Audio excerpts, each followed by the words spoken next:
এডিআৰিৰ পৰীক্ষাও খুব সুন্দৰ কৰি পাৰ হৈ গ'ল। তৃতীয় বৰ্গৰ চাকৰিৰ পৰীক্ষা সমাপন হ'ল। আজিৰ পৰা পুলিচৰ ৰিক্ৰুটমেণ্টটো আৰম্ভ হ'ল। মোক ৰাতিপুৱা ডিজিপি মহোদয়ে জনাইছে যে পুলিচৰ ৰিক্ৰুটমেণ্টৰো যি দৌৰৰ ফিজিকেল টেষ্ট বা দৌৰ আদি কৰিব লাগে তাৰ আৰম্ভণি আজিৰ পৰা আৰম্ভণি হৈছে আৰু নিৰ্দিষ্ট সময়ৰ ভিতৰত তেওঁলোকে এই কাম সমাপন কৰিব।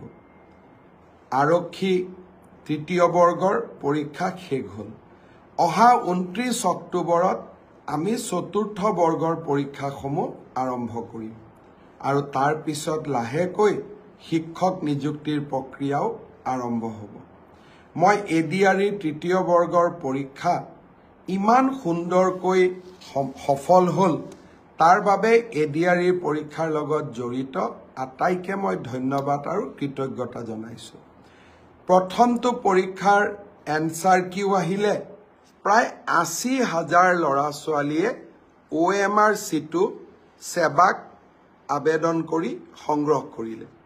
প্ৰথম পৰীক্ষাৰ OMR চিট যদি আপোনালোকে বিচাৰে সেৱাক আপোনালোকে আবেদন কৰিলে এদিনৰ ভিতৰতে এই OMR সমূহ আপোনালোকে পাব পাৰিব। এতিয়া মোক বহুতে প্ৰশ্ন কৰিছে যে দ্বিতীয়টো পৰীক্ষাৰ এনসাৰ কি কেতিয়া আপলোড কৰা হ'ব। মই সেৱাক ইতিমধ্যে কৈছো যে দুৰ্গা পূজাৰ আগতে শেহতীয়াকৈ হৈ যোৱা দুইটা পৰীক্ষাৰে যাতে এনসাৰ কি আমি আপলোড কৰি দিওঁ আৰু লাহে কৰি শেহতীয়াকৈ হৈ যোৱা দুইটা পৰীক্ষাৰে OMR চিটসমূহ যাতে পাব পৰাৰ ব্যৱস্থা আমি কৰি দিওঁ। স্বচ্ছতাক লৈ আমি গোটেই ব্যৱস্থাটো এটা নতুন দিগন্তলৈ লৈ গ'লো।